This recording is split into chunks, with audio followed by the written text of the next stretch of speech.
At 35 years old, Marlon's life was measured in BTUs and decibels, in the hum of a perfectly balanced compressor and the silent satisfaction of a cool house on a blistering San Antonio day. His salary as an HVAC service technician was a steady $58,000 a year, a number that felt both substantial and profoundly inadequate.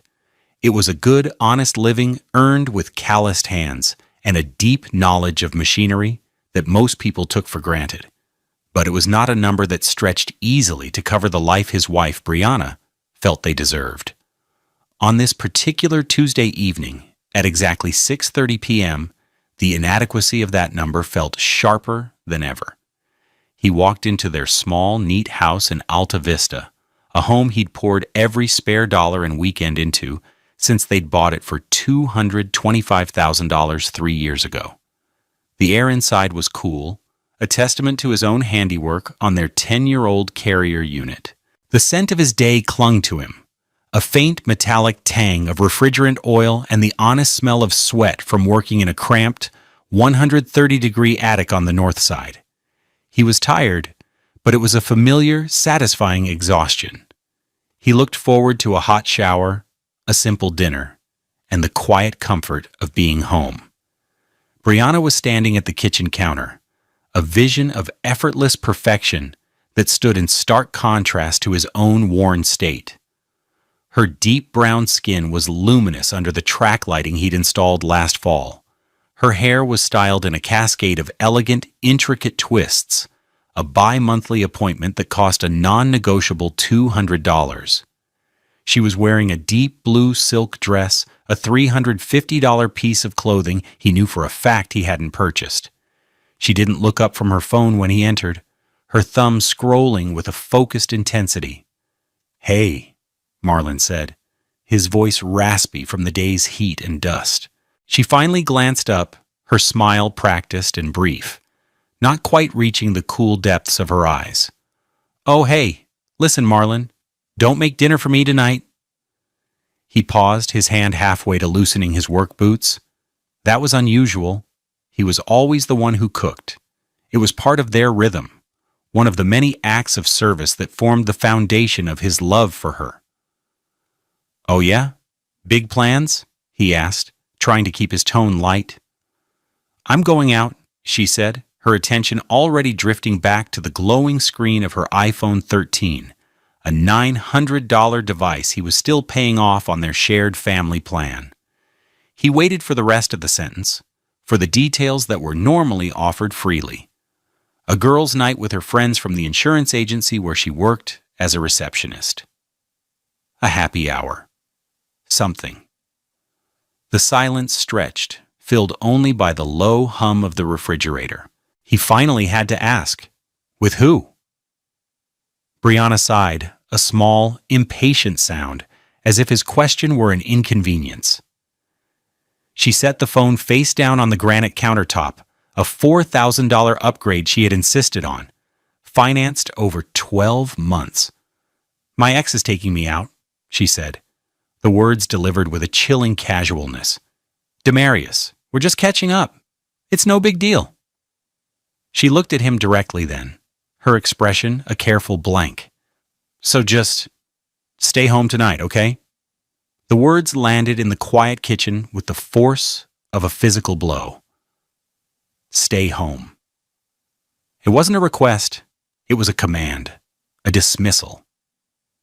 He was being told to remain in the house he maintained, in the life he funded, while she went out with the man she had once promised him was a ghost of her past.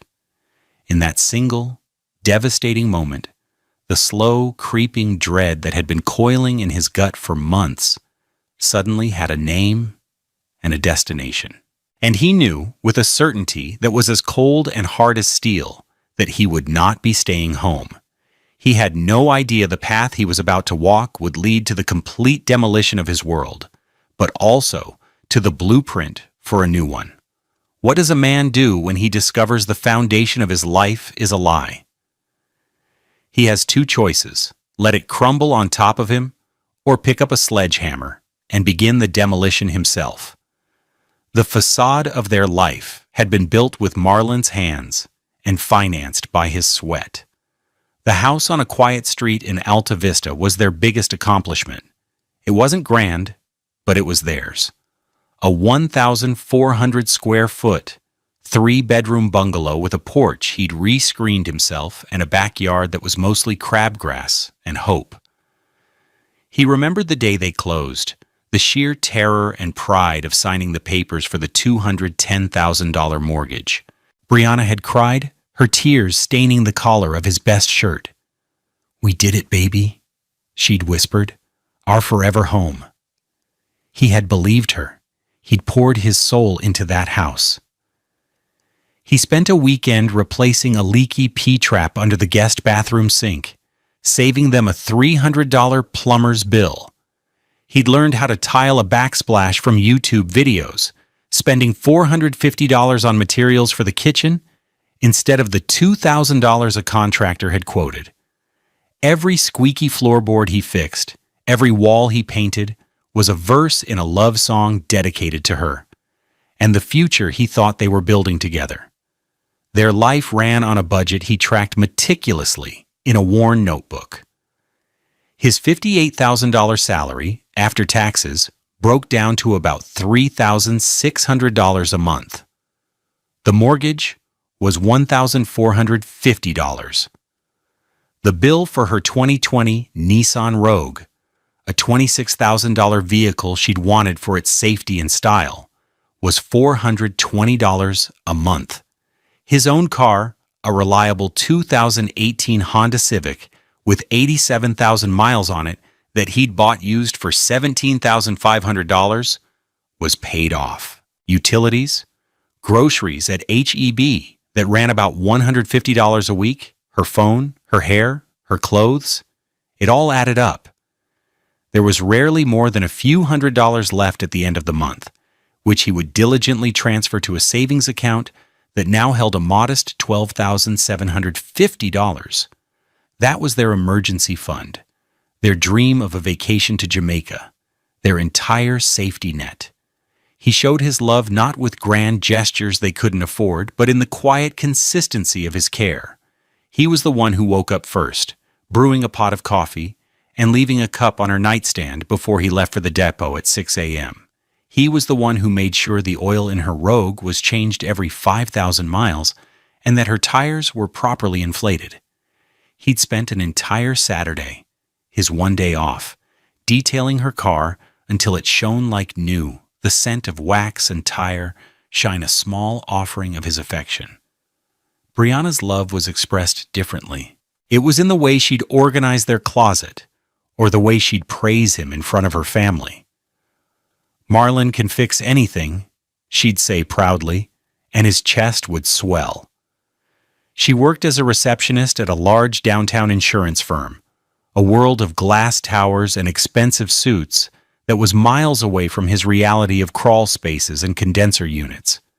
She brought home $2,100 a month, which she mostly considered her own money, used for her lunches, her clothes, and the various beauty treatments that maintained her flawless appearance. He never questioned it. He wanted her to be happy, to have the things that made her feel good. But over the past year, a subtle dissonance had entered their domestic harmony. Her praise started to carry a faint edge. Her desire for more became a constant, low-grade hum of dissatisfaction. She'd scroll through Instagram, showing him pictures of her friends on vacation in Cabo or posing with new, expensive handbags. "Wouldn't that be nice?" she'd sigh, the question hanging in the air, thick with unspoken accusation. "One day, baby," he'd reply, looking at his budget notebook. "We're getting there. We just have to stick to the plan." "I'm just tired of one day, Marlon," she said one evening, looking around their living room at the comfortable but well-worn $800 sofa from Rooms to Go, and the scuffed coffee table he'd found at a garage sale for $20 and refinished himself. "I want to live now." He didn't know how to explain to her that this was living. This was the patient work of building a foundation. He thought their happiness was in the shared project of their life, in the partnership.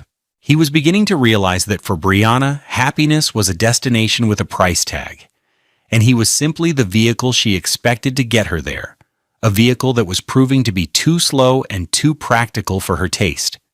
He had no idea how wrong he was. He thought her unhappiness was about money. It was only later that he would understand it was never about the money at all. It was about the man who used to provide a life where money was no object. The betrayal didn't begin with a single, dramatic explosion. It began as a series of small, almost imperceptible hairline fractures in the foundation of their marriage. Looking back, Marlon could trace the first crack to a Tuesday in early March, about 4 months ago. He'd come home exhausted after a difficult commercial installation, his hands stained with grease that even industrial-strength soap couldn't fully remove. Brianna was getting ready to go out for a work dinner. It was the first of many. She was wearing a new dress, a sleek black number that hugged her curves. He went to kiss her, and she turned her head slightly so his lips brushed her cheek instead of her mouth. "Careful," she'd said, her voice light but firm. "Your hands?" He looked down at his own hands, the nails permanently rimmed with the evidence of his labor. He saw the faint smudge of grease he'd left on her flawless, deep brown skin. He felt a familiar pang of shame. "Sorry," he mumbled, pulling away. Later that night, he saw her phone, which she always left face up on her nightstand, was now placed screen down. It was a small change, but it felt like a locked door. A few weeks later, in April, the fractures deepened.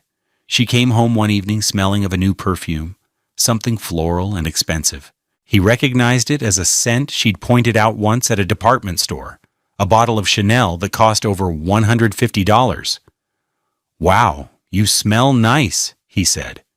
"New perfume?" "Oh, this?" she said, waving a dismissive hand. "Cassandra, my friend from work. Let me try some of hers. She has the best taste."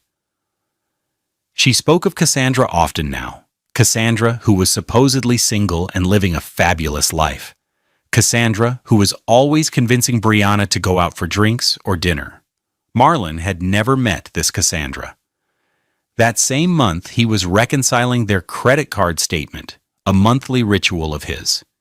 He noticed a charge for $180 from the Palm, a high-end steakhouse downtown. He knew Brianna's lunch break wasn't long enough for a meal there, and the price was astronomical for a midday meal. When he asked her about it, she was ready with an answer. "Oh, that was a team celebration," she said smoothly. "My boss took us all out. We landed a huge account." It sounded plausible. He wanted to believe it. But a cold knot of suspicion was tightening in his stomach.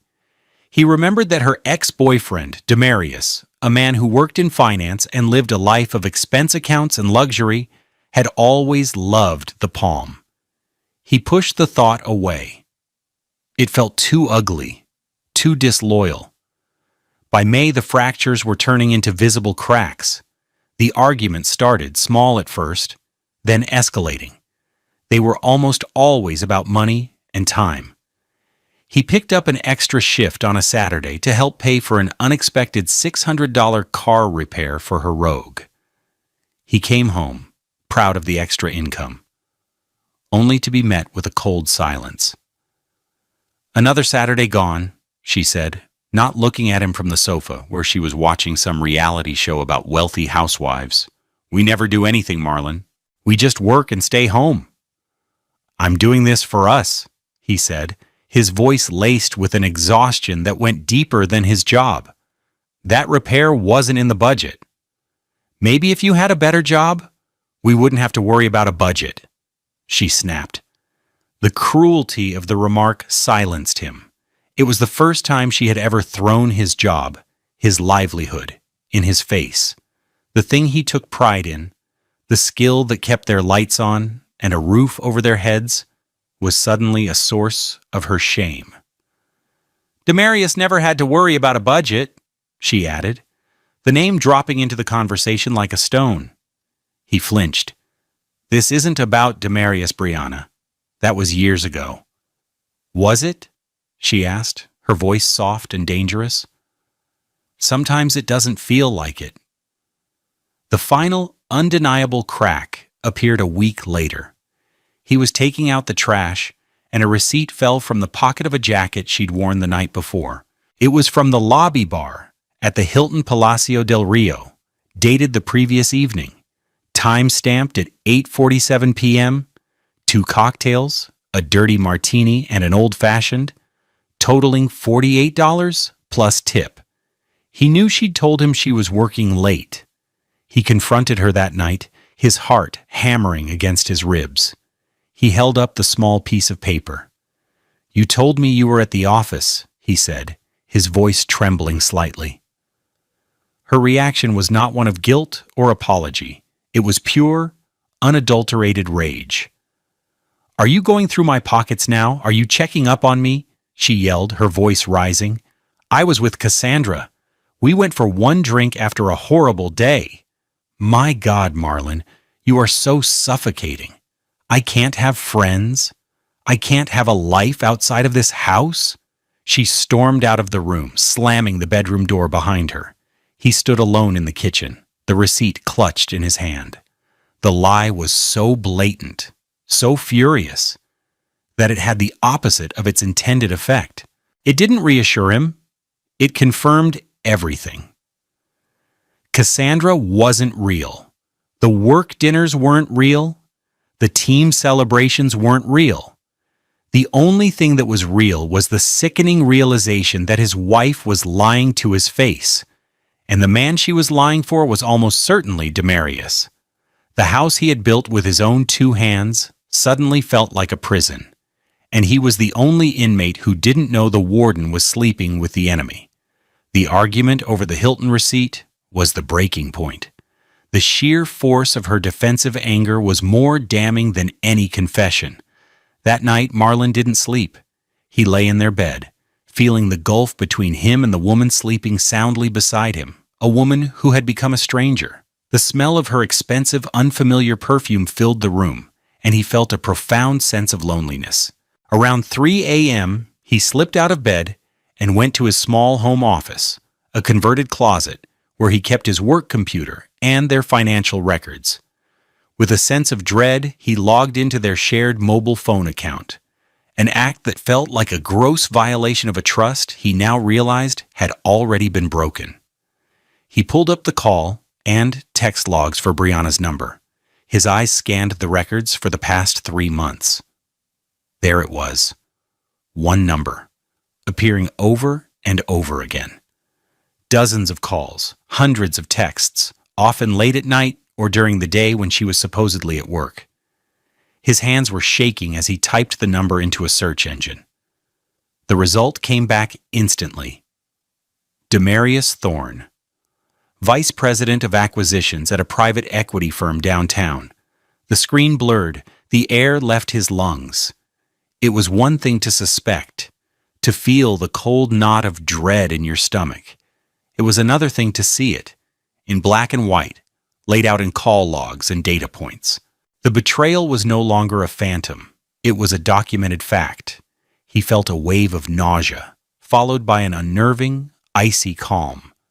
The part of him that loved Brianna, the part that wanted to believe her, simply died in that moment. It was replaced by something colder, something more methodical. He didn't smash a wall or throw his computer. He sat in the dark, the glow of the monitor illuminating his face, and he began to think. Confronting her would lead to more lies, more gaslighting, more rage. She would deny everything, call him crazy, and he would have nothing but a phone log. He needed more. He needed irrefutable proof. He needed a plan. The next morning, he called in sick to work for the first time in 5 years. He spent the day researching private investigators in San Antonio. He found a man named Hector Ramirez, a retired SAPD detective with 25 years on the force. His website was no frills. his testimonials solid. Marlon called him. Hector's voice was gravelly and professional. He listened patiently as Marlon, in a low, clipped voice, explained the situation. "It'll cost you," Hector said, "$150 an hour, plus expenses. I require a $3,000 retainer to begin." Marlon didn't hesitate. That afternoon, he drove to his personal credit union and withdrew $3,000 in cash from his private savings account, an account Brianna didn't know about, where he kept money he earned from side jobs, money he'd been saving for a top-of-the-line set of diagnostic tools. He met Hector in a booth at a nondescript diner off the Hour 10. He handed over the cash and a photo of Brianna. He gave him Demarius's name and office address. "I need dates, times, locations, photos. I need everything," Marlon said. Hector nodded, his eyes showing a flicker of sympathy. "You got it. Stay quiet. Act normal. Don't let her know you suspect a thing. The more rope you give her, the more she'll hang herself with." The next call Marlon made was to a family law attorney. He found a woman named Ava Franklin, whose office was in a modest building near the Bexar County Courthouse. She projected an aura of quiet competence. Her hourly rate was $450, a figure that made Marlon's stomach clench, but he knew he couldn't afford to be cheap. He sat in her tidy office, the air smelling of paper and lemon polish, and laid out the facts. Ms. Franklin was direct. "Texas is a community property state," she explained, her fingers steepled. "But adultery can have a significant impact on the division of assets, especially if you can prove community funds were used to facilitate the affair. We need documentation, receipts, bank statements, and most importantly, the evidence from your investigator." She looked him in the eye. "Mr. Evans, the hardest part of this process will be the next few weeks. You must go home every night and pretend that everything is fine. Can you do that?" Marlon thought of Brianna's dismissive tone, of the lie about Cassandra, of the way she'd recoiled from his touch. "Yes," he said, his voice devoid of emotion. "I can do that." A week later, the first report from Hector arrived in a plain manila envelope delivered to a P.O. box Marlon had rented. Inside were photos. The quality was crystal clear. There was Brianna and Demarius, sitting in the same Hilton lobby bar from the receipt. Her hand was on his arm, her head tilted, as she laughed at something he said. There was another photo of them leaving the hotel together, walking a little too close. The report detailed 3 separate lunches in the past 2 weeks, all at expensive downtown restaurants, all lasting over 2 hours. The dates and times matched perfectly with the late meetings and team lunches Brianna had told him about. The following week, Hector delivered the real payload. Through a legal contact, he had obtained a dump of the text messages between Brianna and Demarius. Marlon sat in his parked Civic in a Lowe's parking lot and read them, each message a fresh incision. "Demarius, thinking of you. This meeting is a bore." Brianna, "Wish I was there instead of here. He's asking about the budget again." Demarius, "Soon. You won't have to worry about budgets anymore." Brianna, "He was asking about the Hilton bar receipt. I almost had a heart attack." Demarius, "You handled it. You're smart. He's not." Brianna, "I feel so guilty sometimes." Demarius, "Don't. You deserve to be happy. He can't give you the life I can." Demarius, "Austin next month? The Van Zant?" Brianna, "I don't know how I'll get away for a whole weekend." Demarius, "Tell him it's a girls' trip. Cassandra's bachelorette or something. He'll buy it." Brianna, "You're terrible." "Okay, let me work on it." Marlon closed his eyes. The casual cruelty, the condescension. He's not smart. He'll buy it. They saw him as a fool, an obstacle to be managed. The pain was immense, but underneath it, something was hardening. Resolve. He carefully placed the printed text into a folder with the PI's reports, drove to Miss Franklin's office, and dropped off the new evidence. The trap was being set. All he had to do now was wait for the perfect moment to spring it. The 2 months that followed were a masterclass in self-control. Marlon moved through his life like a ghost, haunting the shell of his own marriage. He was playing a part, the devoted, slightly oblivious husband. Every day was a performance, and the effort was draining him to his very core. He was living a dual existence. On the outside, he was just Marlon, the HVAC guy. He'd come home, his blue work shirt stained with sweat and grime, and he'd greet Brianna with a tired smile. On the inside, he was a strategist, a collector of evidence, a man counting down the days to his own liberation. One sweltering evening in June, he came home after a grueling 12-hour day, retrofitting an entire system in an old office building. The temperature in the attic had been unbearable, the air thick with insulation fibers. He walked into the house, and the first thing he heard was Brianna's laughter, a bright, carefree sound that he now knew was not meant for him. She was in the living room, curled on the sofa, her phone pressed to her ear. When she saw him, her demeanor shifted instantly. "Oh, I gotta go, Cass. He's home," she said, her voice dropping. "Yeah, talk to you later." She hung up and offered him a tight smile. "Hey, you, tough day." "The usual," he said, his voice a flat monotone. He knew it had been Demarius on the phone. Hector's latest report included cell tower data that placed Demarius's phone near his downtown office, not anywhere near Brianna. The lie was so effortless, so practiced. Marlon just nodded, walked past her to the bedroom, and closed the door. He stripped off his work clothes, dropping them in a heap.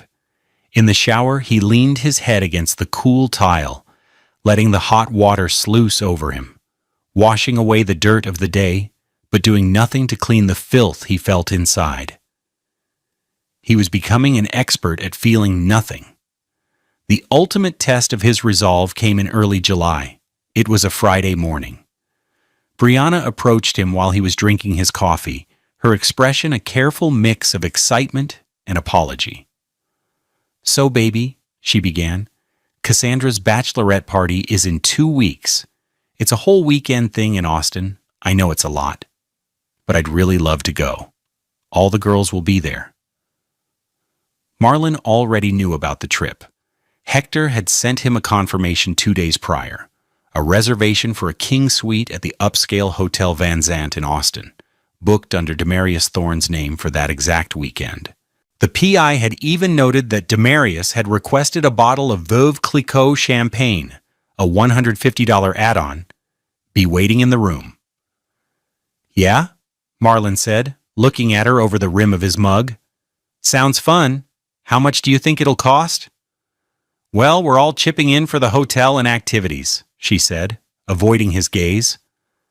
"I was thinking maybe $500? $500. From their joint account. Money he had earned, being used to fund her romantic getaway with another man.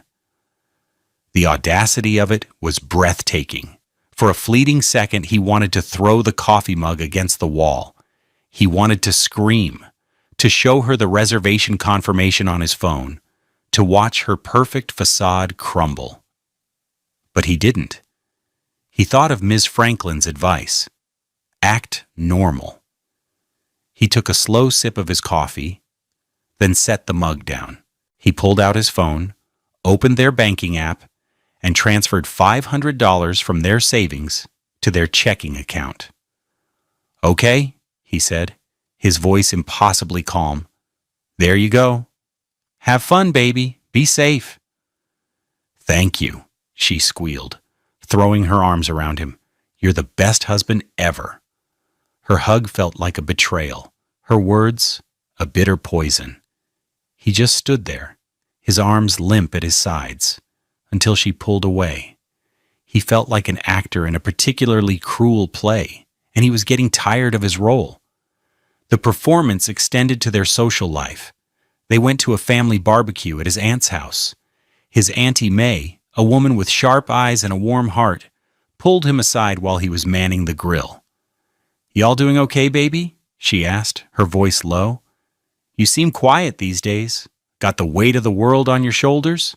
He forced a smile. "Just tired from work, Auntie.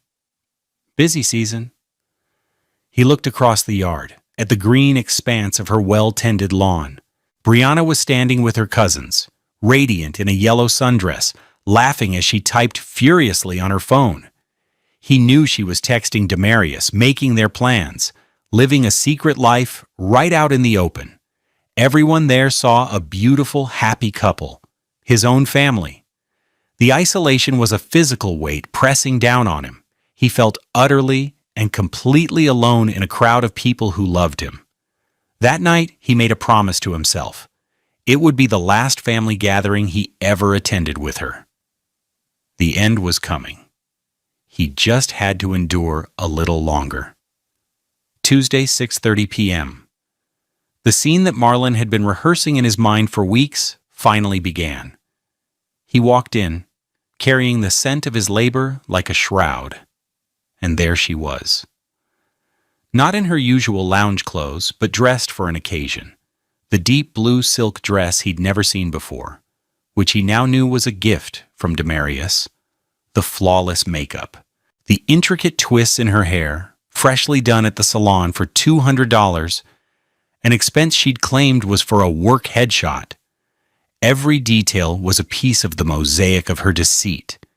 Her words, when they came, were the trigger. "My ex is taking me out, Demarius, so just stay home tonight, okay?"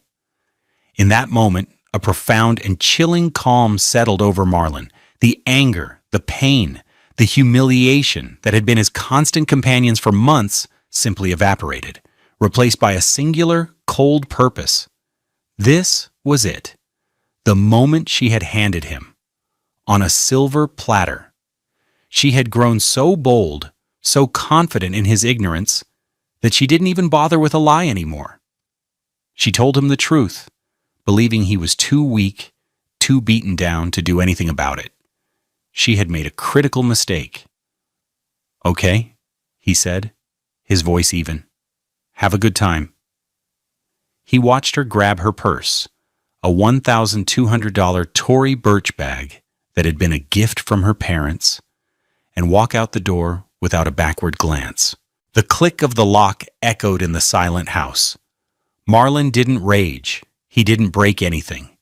He walked into their bedroom, the one he would soon reclaim as his own. He stripped off his work clothes and took a long, hot shower. He scrubbed the grease from under his fingernails with a stiff brush until his skin was raw. He stood in front of the bathroom mirror, looking at his own reflection. He saw the exhaustion etched around his eyes, but he also saw something new, a hard, unwavering resolve. The man who had been slowly dying for the past 4 months was gone. He opened his side of the closet, pushing past the rows of identical blue HVAC uniforms. In the very back, protected by a plastic garment bag, was the one good suit he owned. It was a simple, classic black suit from Hart Schaffner Marks that he had bought for $400 to wear to his cousin's wedding 3 years ago. He put it on. He selected a crisp white shirt and a conservative navy blue tie. He sat on the edge of the bed and polished his black Johnston & Murphy dress shoes, a $120 pair that were the most expensive shoes he owned. The methodical, repetitive motions were calming. Once dressed, he went to the small desk in the corner of the room. He unlocked the top drawer, a drawer Brianna never bothered to look in, and removed a thick, legal-sized manila envelope. The weight of it felt good in his hands. It was the culmination of 2 months of pain and planning. Inside was the petition for divorce, officially filed that morning by Ms. Franklin. Clipped to it was a neatly printed 2-page summary of Hector's investigation, complete with dates, times, and locations. Behind that were the printouts of the text messages, the ones where they called him a fool, the ones where they planned their trysts. He had highlighted the most damning lines in yellow. He picked up his keys and walked out of the house, locking the door behind him. His 2018 Honda Civic started with its usual reliable hum. He didn't need the PI to tell him where they were going. Hector had confirmed it an hour ago, but Marlon already knew. Brianna had always loved Mi Tierra Cafe and Bakery in Market Square. She loved the spectacle of it, the riot of color and music, the feeling of being on display. It was the perfect place for her reunion with Demarius. And now, it was the perfect stage for his final act. He drove through the familiar streets of San Antonio, the city lights a blur against the deepening twilight. He thought of the first time he had taken Brianna to Mi Tierra. They had just started dating. He'd been so nervous, so eager to impress her. He remembered the hope he felt that night, the feeling that his life was just beginning. Now he was driving to the same spot to orchestrate an ending. He parked on a side street a block away from the vibrant chaos of Market Square. He could hear the mariachi music from half a block away. He checked his watch, 7:45 p.m. They would be seated, comfortable, probably on their first margarita. He took one long, slow breath, the hot Texas air filling his lungs. Then he got out of the car. He walked toward the restaurant, the thick envelope held firmly in his left hand. The festive atmosphere, the laughing families, the colorful piñatas hanging from the ceiling, it all felt like a scene from someone else's life. A hostess in a traditional embroidered dress moved to stop him. "Do you have a reservation, sir?" "I'm meeting my wife," Marlon said, his voice low and steady, his eyes scanning the crowded room. "I see her." And then he did. They were in a plush red leather booth in the main dining room, directly under a canopy of twinkling Christmas lights that burned brightly all year round. It was a prime spot, a table for people who wanted to be seen. Brianna was breathtaking. She was laughing, her head thrown back, her hand resting intimately on Demarius's arm. Demarius, the man from the PI photos, looked exactly as Marlon had imagined. Smooth, handsome, radiating an aura of casual wealth in a crisp, open-collared shirt that probably cost more than Marlon's entire suit. He was leaning in close, whispering something in her ear. Marlon began to walk toward them. He moved with a quiet, deliberate purpose that seemed to create a small wake in the bustling room. People turned to look, their conversations faltering. Brianna saw him first. Her joyous laughter died in her throat. The smile on her face collapsed, replaced by a mask of pure, horrified shock. Her deep brown skin seemed to lose its color. "Marlon?" she breathed, her voice barely a whisper. "What? What are you doing here?" Demarius looked up, his expression shifting from annoyance at the interruption to confusion as he registered Marlon's funereal attire and grim face. He started to say something, a dismissive "Can we help you?" forming on his lips. But Marlon wasn't looking at him. His gaze was locked on Brianna. He stopped directly beside their table, the sounds of the restaurant fading into a dull roar in his ears. "You said to stay home," Marlon said, his voice quiet but carrying with perfect, chilling clarity. He was repeating her own words back to her, a callback to the conversation that had taken place only an hour and a half ago in a different lifetime. "But I thought I should deliver this in person." He raised his left hand and placed the heavy manila envelope on the table. He didn't drop it or throw it. He set it down with deliberate, final precision. It landed with a soft, heavy thud right next to her plate of half-eaten enchiladas verdes. "What is this?" she whispered, her hand trembling as she reached for it, her perfectly manicured nails stark against the plain brown paper. "It's a copy of the divorce petition I filed this morning," Marlon stated, his voice as flat and cold as a steel plate. "Along with a summary of the evidence my private investigator has been gathering for the last 4 months. The Hilton, the Palm, the texts, the The upcoming weekend in Austin you needed $500 for. It's all in there. My lawyer has the originals. Demarius snatched his hand back from Brianna's arm as if he had touched a hot stove. His handsome face, a moment ago so full of smug confidence, cycled through a rapid series of emotions. Shock, dawning comprehension, and finally, a surge of pure, unadulterated fury directed entirely at Brianna. He looked from the damning envelope to Marlon's impassive face, and then to the woman beside him, who was now staring at the envelope as if it were a venomous snake. Brianna's eyes, wide with panic, flew to Marlon's. "Marlon, you can't," she stammered, tears welling. "You can't do this. Not here. Please." For the first time in months, he let her see past the mask of weary acceptance. He let her see the void. There was no anger, no pain, no love. There was nothing. "I already have," he said. Then, he finally turned his attention to the other man. He looked Demarius squarely in the eye, a silent dismissal passing between them. "The bill is on you," Marlon said. It wasn't a request. It was a statement of fact. Demarius, rendered speechless by the sheer velocity of the implosion of his evening, just gave a short, jerky nod.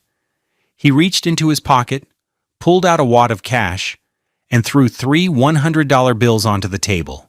He stood up, adjusted the cuffs of his expensive shirt, and without a single glance or word to the weeping woman he had brought there, he turned and walked swiftly out of the restaurant, disappearing into the festive chaos of Market Square. He was gone. Marlon watched him go. Then he turned, and without looking back at his wife, left alone in the booth with the evidence of her betrayal, he walked out of Mi Tierra and back into his own life. The aftermath was not a loud explosion, but a series of quiet, devastating collapses. Brianna was left alone in the booth at Mi Tierra, the festive music and laughter of the restaurant a mocking soundtrack to her humiliation. The murmur of conversation around her table had shifted. People were staring, whispering. She fumbled with the clasp of the envelope, her hands shaking too badly to open it. Tears streamed down her face, ruining her perfect makeup. Finally, she abandoned the envelope, grabbed her $1,200 purse, and fled the restaurant, leaving Demarius's $300 bills lying on the table next to the enchiladas and the truth. Marlon, meanwhile, drove home in a state of profound silence.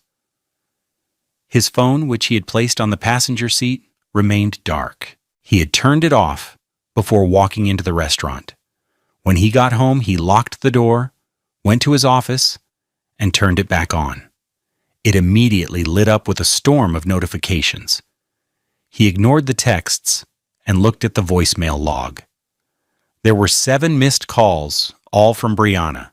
He listened to the messages one by one, each one a station in her descent into panic. Voicemail 1, time-stamped 8:15 p.m., was filled with fury. "Marlon, pick up the phone right now. How could you do that to me? In public? You humiliated me. You have no idea what you just did. Call me back."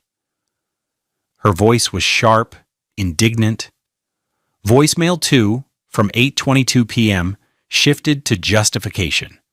"Listen, it wasn't what you think. Demarius and I were just talking. We're friends. You are blowing this completely out of proportion. You embarrassed me for absolutely nothing. We need to talk about this like adults." Voicemail 3, just 5 minutes later, was pleading. The anger was gone, replaced by a tremor of fear. Okay. I messed up. I'm sorry. I shouldn't have lied. But we can fix this. Please, Marlon. Don't throw away 5 years of our marriage over this. I love you. Please. Just call me. Voicemail 4, at 8:45 p.m., was raw desperation. She was crying now, her voice thick and broken. "I'm at the house. My key isn't working. Marlon, did you change the locks? You changed the locks? Where am I supposed to go? Marlon, please, answer the phone. It's dark out here. Please. He had, in fact, changed the locks. A 24-hour locksmith he'd prearranged had met him at the house at 8:30 p.m. The job, which cost $280, was done in 20 minutes. Marlon deleted the voicemails and blocked her number. The consequences cascaded quickly. The next morning, Brianna tried to use their joint debit card to pay for a hotel room. It was declined. When she called the bank, she was informed that a legal hold had been placed on the account by Mr. Marlon Evans's attorney, freezing the entire $12,750 balance pending a court order. Her personal credit card, the one she used for her shopping and salon appointments, had a balance of over $4,000 and was now maxed out. She was, for the first time in her adult life, completely broke. That afternoon, she received a formal email from Ava Franklin. The email stated that the 2020 Nissan Rogue she was driving was registered solely in Marlon's name and was considered his separate property as per their pre-divorce asset agreement. She was instructed to return the vehicle and its keys to a specified location within 48 hours, or it would be reported as stolen. Her social world crumbled next. Demarius had blocked her number immediately after leaving the restaurant. He was a man whose life was built on a carefully curated image of success and control. A messy public divorce was not part of that image. He had a wife and family in another city, a fact Brianna had conveniently ignored. He was a predator who had found willing prey, and now that the hunt was over, he had simply moved on. Her friend Cassandra, who was a real person at her office, but not a close friend, stopped speaking to her after hearing the story, not wanting to be associated with the drama. The other women in her circle, many of whom had suspected the affair but said nothing, now treated her with a cool distance. She had become a liability. Within a week, Brianna had lost her home, her car, her access to money, her lover, and her social standing.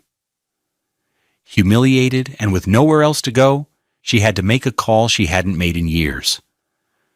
She called her parents in Houston. They drove to San Antonio, their faces etched with disappointment, and helped her move her clothes and personal belongings out of the house while Marlon was at work. She ended up in a cramped one-bedroom apartment in a rundown complex on the far south side of town, a world away from the trendy downtown spots she frequented. The first month's rent of $1,200 was paid by her father, who handed her the check with a heavy sigh. She was 34 years old and had nothing to show for her life but a closet full of expensive clothes she couldn't afford, and the lingering shame of a public downfall she had engineered herself. 6 months passed. The Texas seasons turned from the oppressive heat of summer to the mild golden light of winter. The divorce was finalized with surprising speed. Brianna, on the advice of her own overwhelmed and underpaid lawyer, didn't fight it. The evidence Marlon had compiled was irrefutable. The infidelity clause in Texas law, combined with the clear proof that community funds had been used to finance the affair, resulted in a settlement that was heavily skewed in Marlon's favor. He was awarded the house in Alta Vista, its $225,000 value, and the modest equity they had built within it becoming solely his. The frozen joint savings account was released to him. Brianna walked away with her personal belongings and a harsh lesson in consequences. Marlon's life became quieter, but also fuller. The silence in the house, which had at first felt oppressive, slowly transformed into a peaceful solitude. He worked harder than ever.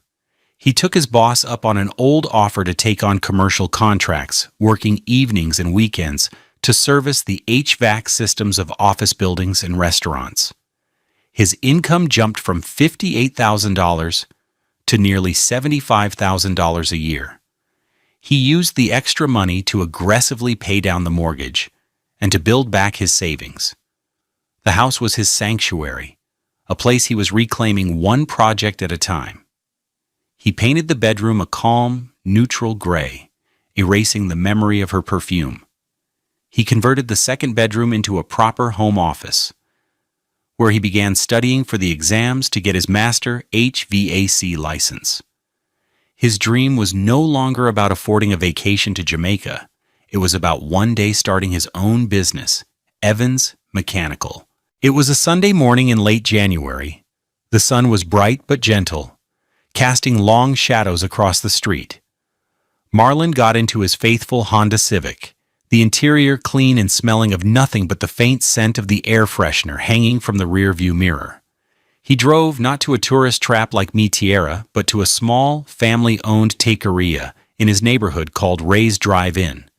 He ordered 2 barbacoa tacos on corn tortillas and a black coffee. The whole order cost him $6.50. He sat at a worn picnic table outside, the painted wood warm from the sun. He didn't scroll through his phone. Instead, he pulled a well-used textbook from the passenger seat. Business Management for Tradesmen. He ate his tacos slowly, savoring the simple, perfect flavor. He read a chapter on creating a business plan, making notes in the margins.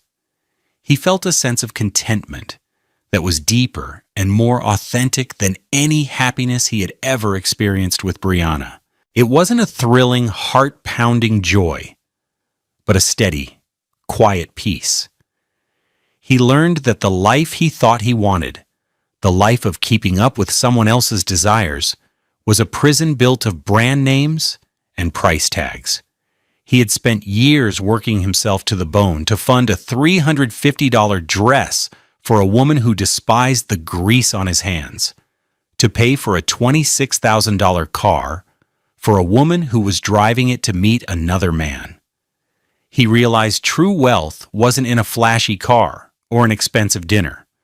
True wealth was the peace of a quiet home that was truly his. It was the satisfaction of a hard day's work that built his own future, not someone else's facade.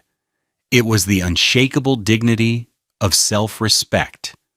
He finished his coffee, closed his book, and looked up at the clear blue San Antonio sky. His life was not what he had planned 5 years ago, but it was solid. It was real. It was built not on the shifting sands of another person's approval, but on the bedrock of his own 2 hands. He had survived the demolition, and now he was finally his own architect. We all build our lives around something. For some, it's a person. For others, it's a dream. But what happens when you realize the foundation is cracked beyond repair? Sometimes the bravest thing you can do is tear it all down and start over, even if you have to do it alone. Have you ever had to make the difficult choice to put your own peace first? Share your story in the comments below, and let's talk about the strength it takes to rebuild.